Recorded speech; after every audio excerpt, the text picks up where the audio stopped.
Voilà, c'est comme ça que je vois les choses sur ce terrain-là. Parce que l'Afrique, elle a besoin d'une idéologie. Est-ce que c'est ça, ce que Parce toi... que tu penses que l'idéologie n'existe... Vas-y, excuse-moi. Enfin, ce que je voulais demander, c'est que justement, moi, je sais pas, je me place, tu vois, voilà, en œil extérieur. L'Afrique, j'ai l'impression qu'il n'y a pas d'idéologie africaine propre, à part des idéologies occidentales C'est tellement pas vrai, ça. exportées. C'est tellement pas vrai.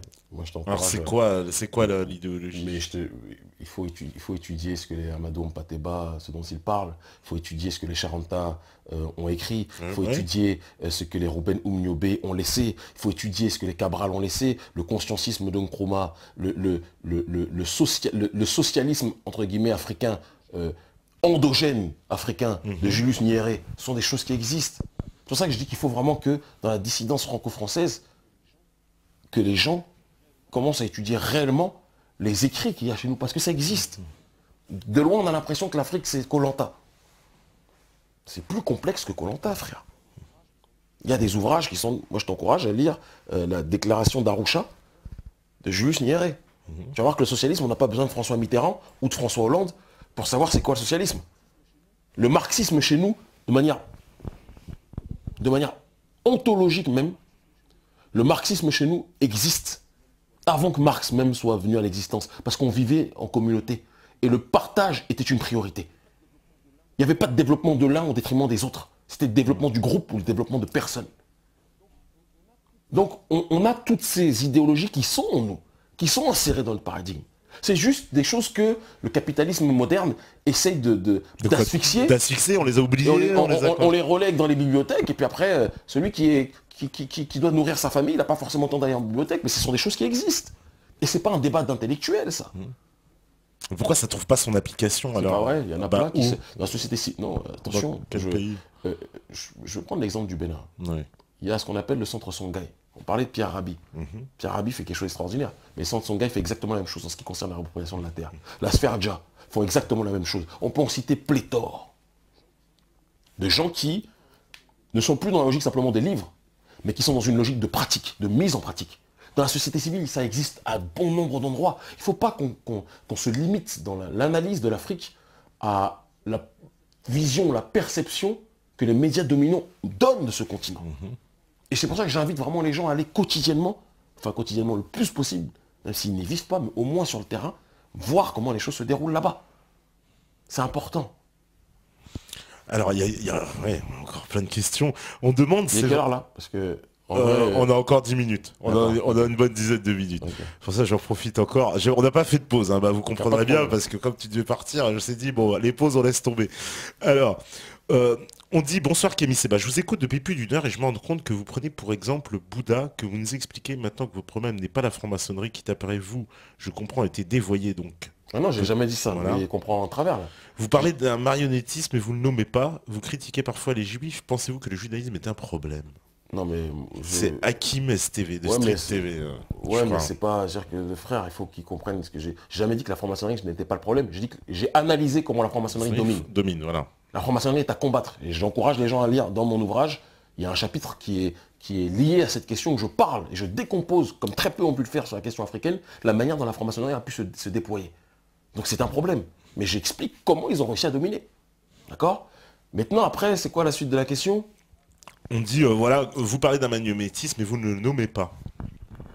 Mais le marionnettiste, je le nomme tellement que j'ai été mis en taule plusieurs fois pour ça. C'est ce que j'ai envie de dire. Donc, frère, j'ai envie de te dire, il faut que... C'est pas le moment. Non, renseigne-toi. Parce que je le nomme tout le temps. C'est juste que, voilà, à force de le nommer, à la fin, on tombe dans la monotonie. Tout le monde sait de qui je parle. Et le problème, c'est pas le juif. Parce que le judaïsme lui-même, dans ses textes, le judaïsme, c'est pas le Talmud. Le judaïsme, c'est pas le Talmud. Comme l'islam, c'est pas forcément le wahhabisme. Tu vois ce que je veux dire? Comme le christianisme, c'est pas forcément le Ku Klux Klan. Là, je suis parti d'un parallèle à l'autre, mais ils peuvent tous se revendiquer des livres, mais ils peuvent être aussi des gens, spirituellement parlant, indigents. Tu vois? Maïmonide, le guide des égarés, quand il parle du noir, si c'est ça le judaïsme, je suis contre ça. Mais c'est-à-dire que tous les juifs ne sont pas forcément dans cette démarche-là. Moi, ce qui me pose problème dans ceux qui se disent religieux souvent, aujourd'hui, c'est la manière dont ils sont capables de penser que si tu n'es pas avec eux, les autres sont condamnés, les autres sont damnés. Les autres sont inférieurs. Moi, il n'y a personne qui est supérieur à personne qui est inférieur. Ça, c'est pas ce que TF1 va dire, parce que TF1 va dire que je suis un suprémaciste noir. C'est pas ce que BFM va dire. Mais je le dis, personne n'est supérieur. Il y a des grands, des petits, tout ce que tu veux, mais on fait tous partie de l'humanité. Quand quelqu'un me dit il est le peuple élu, je lui dis garde la pêche, comme dirait l'autre, parce que ou le noyau, parce qu'il n'y a pas, personne n'a voté pour toi. Personne n'a voté pour que tu sois élu. Donc ne dis pas que tu es le peuple élu. Maintenant, mon problème n'est pas le juif. Je suis en Afrique. Je vois, il y a le Mossad, il y a les services israéliens, ils sont très présents aussi. Mais moi, mon problème, c'est les gens cooptés chez nous. Tu vois. Et ils sont très présents. Donc je passe pas mon temps, ceux qui remarquent d'ailleurs, qui analysent mes interventions depuis 1 an et demi, 2 ans, je passe pas mon temps à parler du sionisme, du sionisme, du sionisme, du sionisme. J'ai plus le temps pour ça. Le sionisme est une branche, comme le capitalisme est une branche d'un arbre appelé mondialisme, quelque part. Et encore, même le mondialisme, on peut parler, on le conceptualise comme aujourd'hui étant le problème principal, mais on peut même dire que ça aussi c'est une branche. C'est des schémas de domination. Et nous, on essaie de déconstruire ça. Et les juifs, eux aussi, doivent résister à cela. À la dernière conférence à Marseille, il y avait un papa juif, un aîné, crâne rasé, qui m'avait déjà vu il y a quelques années, qui était déjà venu à mes conférences, qui nous soutient énormément. Il y a des juifs qui nous soutiennent. Mais je dis que si tu es dans une logique où tu penses que Maïmonide a raison, tu lis le guide des égarés, je pense que tu t'égares toi-même. C'est ça que je dis. Moi, je suis inférieur à personne. Je suis supérieur à personne non plus. La seule supériorité qu'il y a entre les humains, c'est la supériorité sur le terrain de la détermination. Celui qui est décidé à s'en sortir. Et c'est lui qui se résigne. Et même parfois dans la résignation, il y a des signes. Donc moi, ma définition, elle se situe là. Et j'ai pas de problème avec... c'est quoi, ça veut dire quoi que j'ai un problème avec les juifs? J'ai un problème avec ceux qui m'attaquent.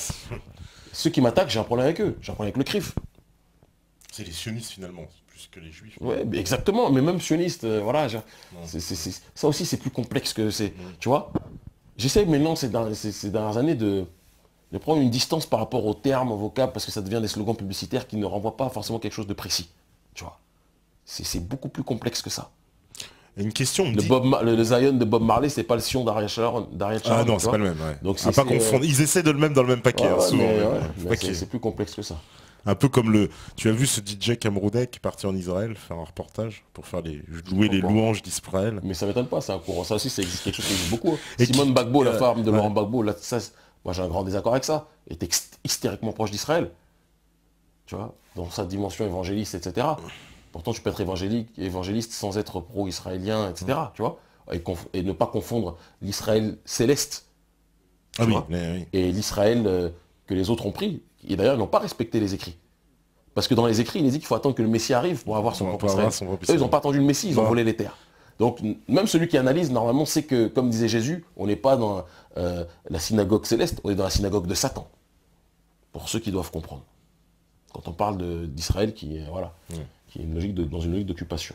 Mais j'ai trouvé ça marrant parce que ça faisait un peu... On a vu qu'en Israël, les Noirs avaient beaucoup de problèmes, et là, c'était l'inverse.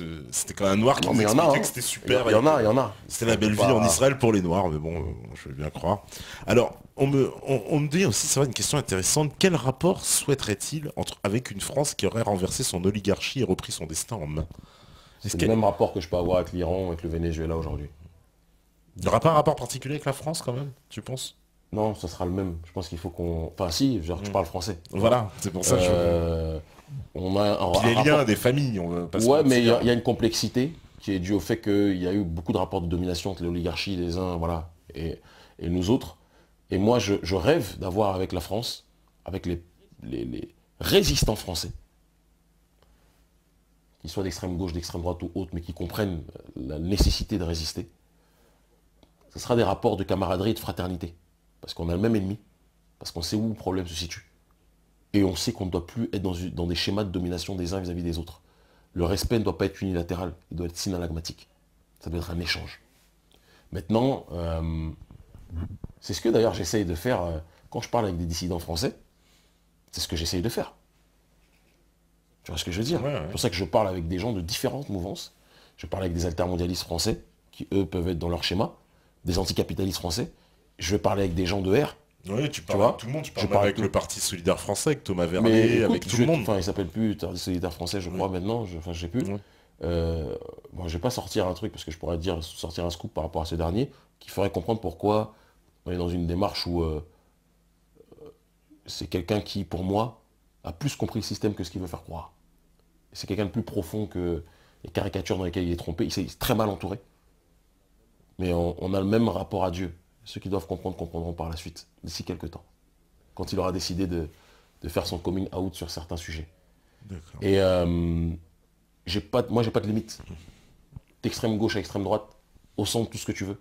Du moment que tu comprends qu'il y a l'ennemi, on est sur cette plantation, on n'est pas obligé de s'aimer.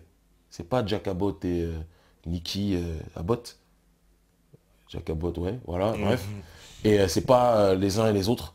On n'est pas dans les feux de l'amour. On est dans un pragmatisme. On n'est pas obligé d'être amoureux les uns des autres. Mais de toute façon, on est obligé de s'entendre. Si maintenant tu ne me respectes pas, je ne te calcule pas et puis on passe à autre chose.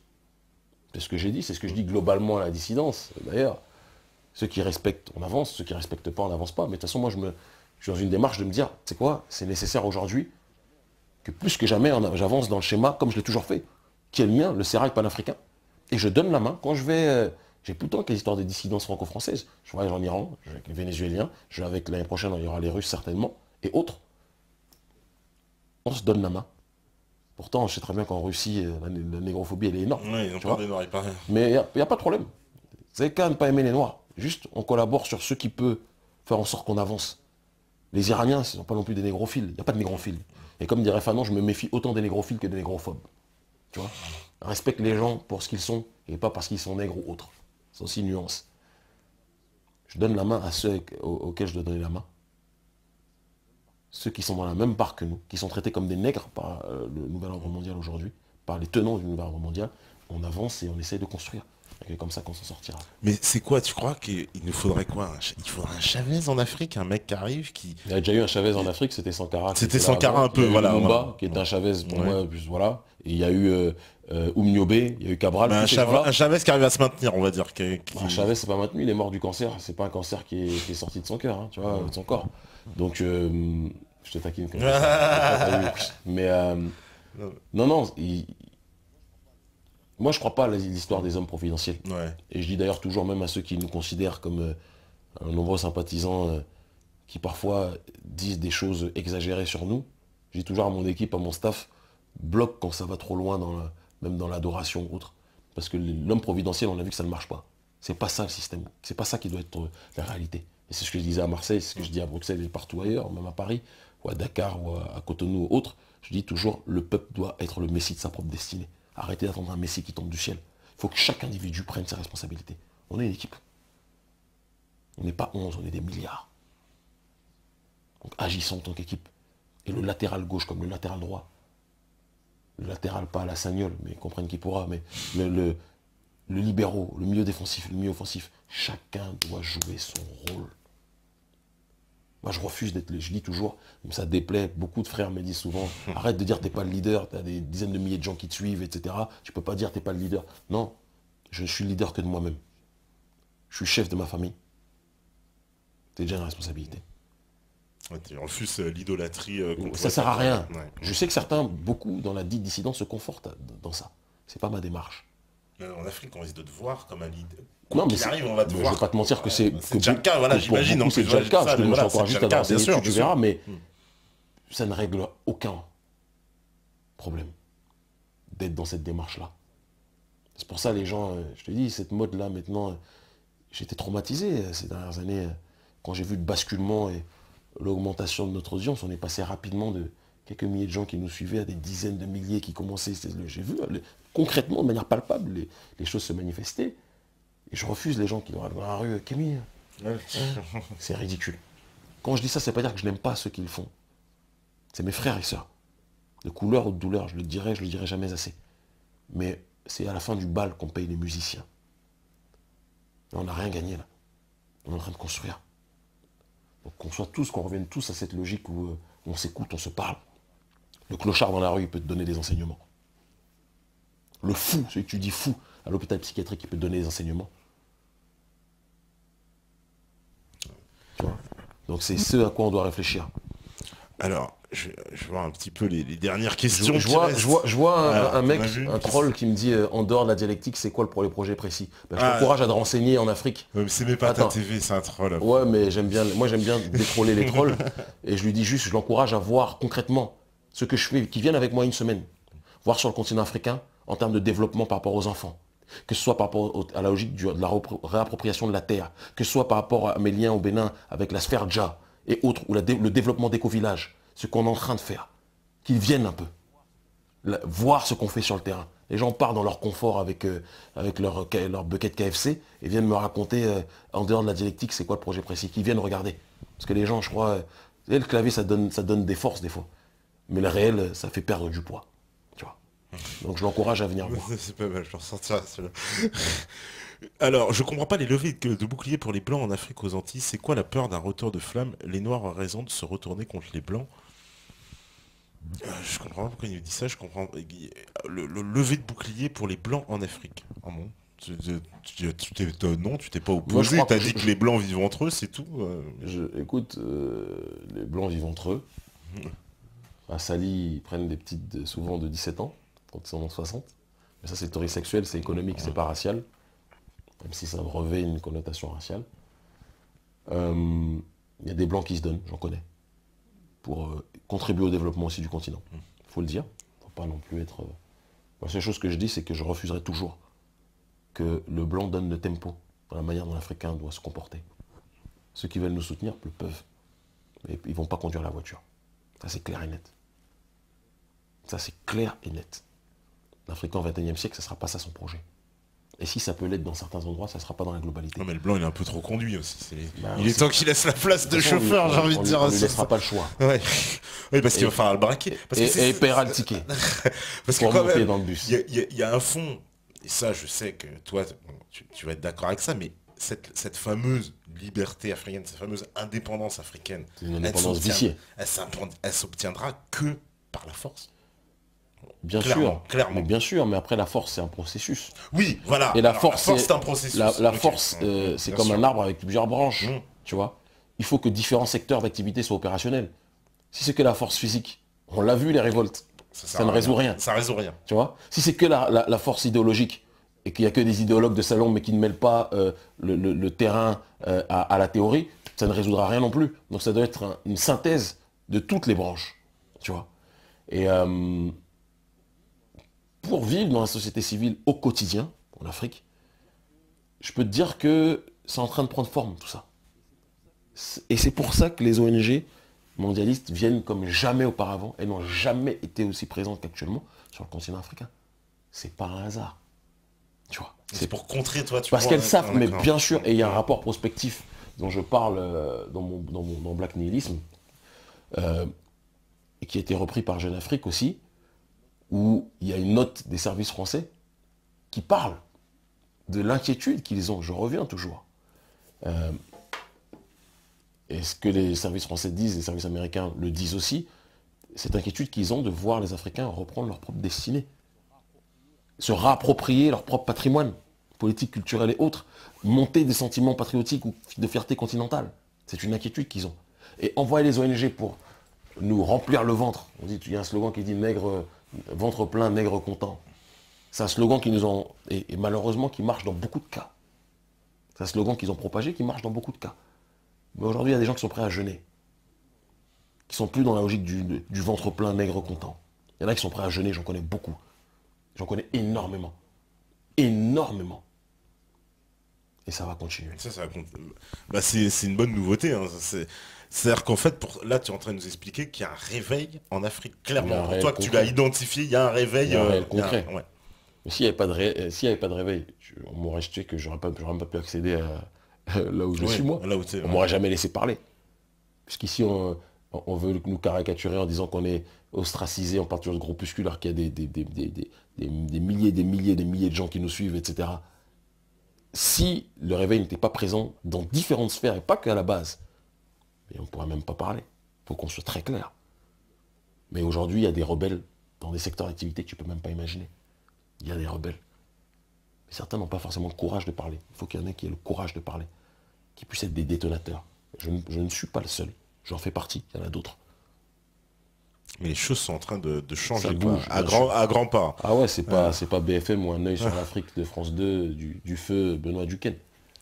Alors, on me dit, dans la même logique antimondialiste que la vôtre, ne considérez-vous pas que les peuples européens devraient se replier sur eux-mêmes de manière à recouvrer une certaine homogénéité ethnique plus propice à une cohésion sociale harmonieuse? Mais écoute, souvent les gens veulent lier, ils ont toujours cette logique de me catégoriser comme racialiste ou autre, veulent dire il y a racialiste noir, racialiste blanc. Moi je suis pas racialiste, c'est pas le message, ça veut rien dire pour moi. Maintenant, je pense qu'il y a des foyers civilisationnels précis dans chaque peuple. Il faut que les peuples se reparlent entre eux. Ça ne veut pas dire qu'ils doivent être fermés aux autres. Moi, mon but n'est pas que les Africains soient fermés aux autres. Il ne faut pas que les Européens, les Caucasiens, les Occidentaux soient fermés aux autres. Mais il faut que chacun revienne aussi à ses racines, c'est important. Bien sûr, moi je peux comprendre ça.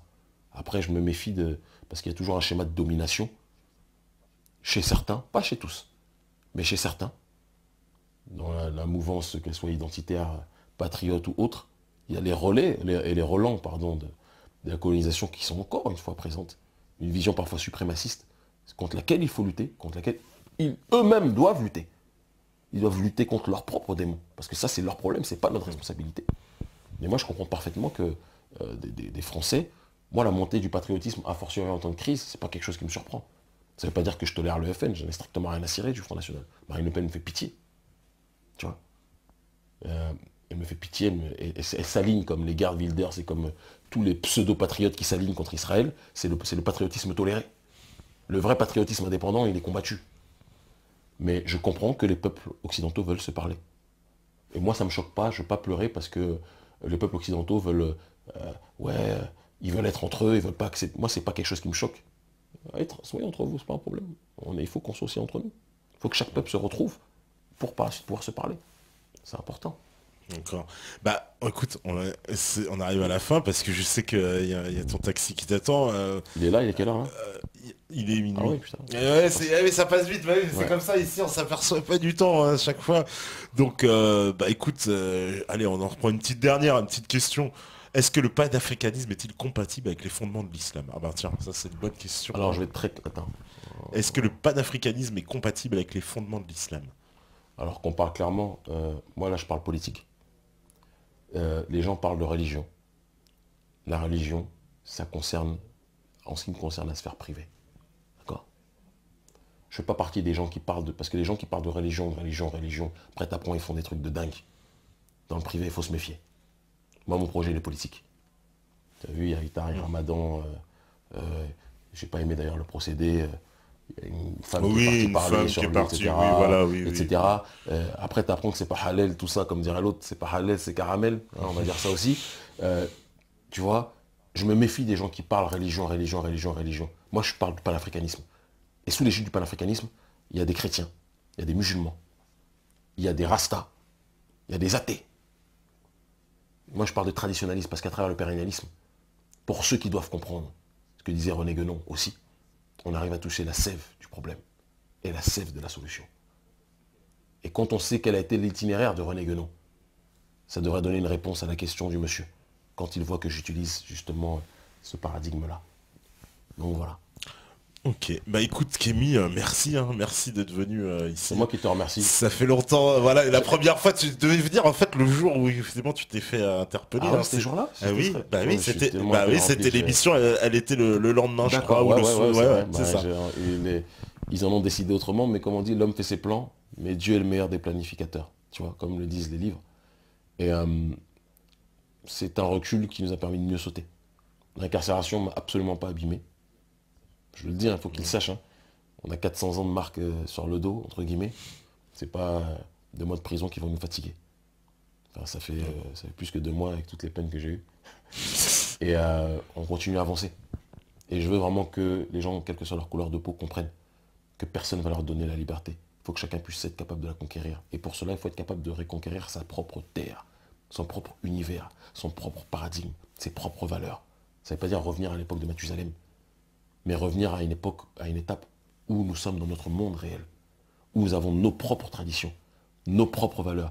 Et les traditions se rejoignent dans une tradition, une supra-tradition, qui est la tradition primordiale. C'est important que les gens cogitent dessus parce que c'est la seule façon de résister au mondialisme. Et je passe la paix, si vous le permettez, à des artistes. On y va. Parce qu'il y a beaucoup de gens qui aiment critiquer le hip-hop. C'est devenu, j'ai l'impression, beaucoup de névrosés sont ce délire-là aujourd'hui. Ça me fait sourire. Et ouais, un tel est satanique, un tel l'est pas, etc. Il y a des frères qui, officieusement, qui n'ont pas toujours le courage publiquement. J'aurais passé la paix à des gens comme Green Money, Joke, Mystique, qui est un frère que j'aime profondément, qui nous a remis ses 2 disques d'or. Il nous dit revendez-les pour contribuer à votre lutte. Mystique Amente, je l'aime tellement ce frère. J'aurais passé la paix à Medine, qui même s'il a été diabolisé parce qu'il est venu, les vrais savent ce qu'il en est. Bah, il a dit qu'il te soutenait, je crois bien. Ouais, il a dit dans un morceau. Ouais. Il y en a d'autres qui ont cru qu'ils étaient soutenus aussi dans ce même morceau, alors qu'il ne les soutient pas d'ailleurs. Il faudrait interviewer Medine dessus. Parce qu'il décrypte. Il faut voir Rap Genius, il décrypte bien. Et un certain nombre d'autres rappeurs qui m'ont demandé explicitement, eux, de ne pas les citer, parce qu'ils vont avoir des ennuis. Mais qui donnent carrément. Je te le dis. Non, mais je te le dis. Il y en a, ils sont signés dans... C'est pour ça que quand j'entends, ouais, ils sont satanistes, un tel l'est pas, c'est tellement caricatural. Parce que c'est l'histoire de l'esclavage. Il y a des gens qui étaient sur la plantation, on croyait que c'était les plus grands vendus. Mais à chaque fois qu'ils pouvaient, ils donnaient des coups de main aux nègres les plus marrons. Aux nègres marrons. Il faut cogiter dessus. Ne pas jeter le bébé avec l'eau du bain. Tu parles de Booba, là? Non, je parle pas forcément. Parce qu'il y a pas dans le Booba. Et je vais te dire une chose. Hein, non, je dis ça parce qu'il y a beaucoup de gens qui te reprochaient de ton soutien à Booba, qui disaient oui, mais on comprend pas pourquoi ils soutiennent Booba. Je vais te dire une chose, j'avais strictement rien à cirer de ce que les gens... Ça, je te le dis fermement. Les gens, leur cohérence, leur incohérence, les gens parlent. Tu regardes leur vie, quand tu analyses, parfois c'est pas cohérent, tu vois. Booba, moi je sais ce qui a été fait à une certaine époque, en termes de financement d'hôpitaux, en termes de financement de projets que très peu de rappeurs dits conscients ont fait. Moi je l'ai vu en direct. C'est dans cette démarche-là qu'il y a eu cette logique de soutien et de force que moi je donnais. Après, moi, les prises de position récentes de Booba ne me parlent pas. Et je vais même être clair. Même sur le terrain du son, moi j'ai grandi, quand je suis arrivé en région parisienne, j'étais dans 92, j'étais dans la zone limitrophe du Pont de Sèvres, tu vois. Donc tous ces gens de ce milieu-là, je les ai tous connus. Salif, qui est le monsieur de ton ex-comparse. Alors dans ici, tu rappelles. Bref. Enfin, c'est pas lui que je connaissais, Excess. Bien sûr, voilà, bien sûr. qui je passe la paix, etc. Tu vois. Il y a plein de gens de ce milieu-là. Ali. Bien sûr, Ali des Lunatiques. Un grand monsieur, bien sûr. Un grand monsieur. Tu sais, le rap, c'est complexe, mon frère. Je vais pas te le dire à toi, t'es rappeur. Bien sûr. Il y a des gens, tu vas dire, ils sont vendus. J'ai oublié de big up quelqu'un comme DC's. DC's La Peste. DC's La Peste, Tiers-Monde, c'est une dinguerie. Tiers-Monde, c'est une dinguerie. Il y a plein de gens dans le son qui sont dans une démarche aujourd'hui de... T'as l'impression que c'est des putes. Mais ils sont beaucoup plus deep que tu ne peux le penser. Et ça, j'aime aux États-Unis. Là-dessus, j'aime l'attitude de Farrakhan, qui ne détruit pas, qui ne condamne pas l'industrie du rap, parce que quand tu vas commencer à condamner l'industrie du rap, enfin, tu peux condamner les maîtres de la plantation du rap, mais ne condamne pas les esclaves qui sont sur cette plantation. Conscientise-les pour qu'ils brisent leur chaîne. Dieudonné était sur le terrain idéologique, c'était avant un ami des SOS Racisme. Il faut le dire. Ouais, c'est vrai. Il s'est rebellé, non? C'est vrai. Pourquoi ces derniers ne peuvent pas sortir? Il y a un mec qui s'appelle Jay Electronica aux États-Unis. Tu connais Jay Electronica? Non. Toi qui es dans le hip-hop, tu devrais connaître. C'est aujourd'hui le phénomène du rap. Il fait trembler toute l'industrie du disque. C'est l'ex de Erykah Badu. Il est signé chez Rockefeller Nation de Jay-Z. Il est membre de la Nation of Islam. Il fait tellement... Et pourtant, c'est un ancien SDF. Enfin, il a un passif complexe. Complexe, j'ai pas peur de le dire. Très complexe. Tout ce qu'il a fait n'est pas bon. Je le précise pour pas que les gens reprennent et découpent mes propos. Tout ce qu'il a fait n'est pas bon. Mais là où il en est aujourd'hui, son degré de dénonciation vis-à-vis du maître de la plantation, il n'y a aucun rappeur qui fait ça. Moi, je crois en la capacité de réformer les gens. Non pas moi qui les réforme, parce que déjà, avant de réformer les autres, il faut se réformer soi-même. Les gens qui critiquent toujours les autres, il faut voir ce qu'ils font eux-mêmes. Quand tu grattes, tu stresses. Mais je crois en la logique d'humilité et de partage. Tous les frères que je viens de te citer, quand tu parles avec certains, il m'arrive de parler longuement avec eux. Je passe la paix d'ailleurs à Rockin' Squat, que j'ai vu récemment. Ouais. Enfin, on n'a pas besoin de s'étendre dessus. Et quand tu parles longuement avec eux, tu te rends compte que les gens sont d'une profondeur. Certains. Et ceux qui ne le sont pas, le seront peut-être demain. peut-être qu'il y a des Dieudonné, même si je suis pas d'accord avec tout avec Dieudo, c'est mon frangin, mais peut-être qu'il y a des Dieudonné en puissance dans ce milieu-là. Pourquoi on veut cracher dessus? Tu vois. Il faut s'attaquer aux marionnettistes. Oui, ça, je suis d'accord avec vous. Et je l'ai fait, hein. Je l'ai fait bien longtemps avant que ce soit un truc qui soit, entre guillemets, à la mode dans la micro-dissidence franco-française. Mais moi, je suis la stratégie de donner la main à tous ces artistes-là. Bah écoute... Et tu serais surpris de savoir la force que c'est... Voilà, tu vois. On leur donne la force, ils nous en donnent aussi. Je parle pas de financièrement, parce que je vois les gens... Non, non, on a compris que voilà. c'est... Il y a quelque chose qui se passe. Et ça reste des frangins. Moi, j'ai pas de problème à le dire. Ok. Après, oui, pornographie, tu vois dans les clips, ouais, décadence, tout ça. Ça me fait rire, parce que des fois, il y a des gens, ils tiennent ces propos-là. Ils sont à des années-lumière de ça. Puis ils sont à des années-lumière de ce que les gens font, parce que c'est... Pour moi, le rap, c'est comme le cinéma. Quand tu vas voir au cinéma, tu vois de la pornographie, parfois, tu vois de la violence, tu vois des trucs de dingue, c'est les acteurs. Tu regardes dans la vie ce qu'ils font, il y a un décalage. Tu vois.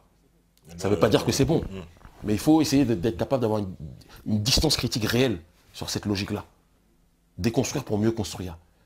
Et il y en a qui font des trucs tellement extraordinaires. Et ceux qui critiquent parfois, tu grattes leur vie, ils font des trucs sales, frère. C'est pour ça que moi, je me poserai jamais... Si je remarque bien dans notre combat, je ne me suis jamais posé sur le terrain de la morale. Parce que quand tu commences à donner des leçons sur le terrain de la morale, il faut que tu sois certain que tu sois un ange sur le terrain de cette morale-là. Parce que si on gratte et on voit que tu fais des choses, il ne faut pas que tu commences à critiquer les gens. Donc moi, c'est toujours idéologique, politique. Tac, tac, tac, tac, là c'est bon, là c'est... Selon moi, je ne suis pas d'accord, là je suis d'accord, et j'argumente. Non mais c'est bien, je passe pas dans la morale. Au moins les choses sont dites, les choses sont claires. Bah merci Kevin d'être venu. C'est moi qui te remercie, la famille. Vraiment, voilà, on est content de t'avoir reçu. Franchement, voilà, y a pas de problème. Franchement, super émission. Voilà, super content de t'avoir reçu ici. Donc j'ai une conférence normalement à Lyon la semaine prochaine. Tout sera annoncé sur ma page Facebook soutenant Kémy Séba. Okay. Et on devait partir aux Antilles. Je sais qu'il y a énormément de gens qui nous écrivent là-bas. Le problème que j'ai par rapport aux Antilles, il est simple. Les organisateurs ne peuvent prendre en charge qu'un seul billet. Moi, je pars toujours avec mon équipe, au moins avec 4-5 personnes. Si on ne peut pas prendre en charge tout, je préfère ajourner et qu'on reparte ultérieurement. Je pars avec mon staff. C'est quelque chose qui est important pour moi. Bien sûr. Partout, maintenant. C'est la décision que j'ai prise, parce que je sais que la vie va vite. On ne sait pas ce qui peut se passer à différents endroits. Donc c'est la démarche qui est la mienne. Mais je retrouverai les Antilles très prochainement. Et je rentre donc sur la terre-mer le 15 décembre. Et ton émission qui reprend donc... L'émission reprend à la fin du mois et moi je rejoins l'équipe. Et toi tu rejoins l'équipe le 15, vers la mi-décembre. D'accord. Voilà. Donc on va te revoir, bah écoute... Voilà, sortir un certain nombre de propos. Puis j'écris tellement de chroniques en prison aussi qui sont intemporelles. D'accord, bah écoute, bonne chance, voilà. Bonne continuation en Afrique. Nous on se retrouve... Et en Occident. Et en Occident, bien sûr. Je suis sur 2 tableaux. C'est vrai que tu es sur les 2 tableaux. Voilà. Et puis voilà, toujours ton livre aussi, on peut le rappeler. Black Nihilisme. Le tome 2, donc ce qu'il y avait Supranégritude d'abord. Et le prochain qui est déjà en bonne voie, j'écris la nuit. D'accord. Sortira normalement en juin prochain, tome 3. En plus t'es prolifique, voilà. Prolixe, bah dis donc, bah bravo, bah écoute, merci beaucoup. Demain on se retrouve pareil, libre antenne, grosse dédicace évidemment à la régie, à Steph, à DJ Premier, à Flo, à tout le monde, Kamel, tous ceux qui étaient dans la régie. Une pensée à ma maman qui regarde l'émission ce soir. D'accord, bah oui. Qui est devenue, voilà, je ne vais pas rentrer dans trop de détails, mais qui est devenue sur bon nombre de sujets notre plus grande fan, ça me touche beaucoup. Et qui nous regarde tout le temps à la télé d'ailleurs.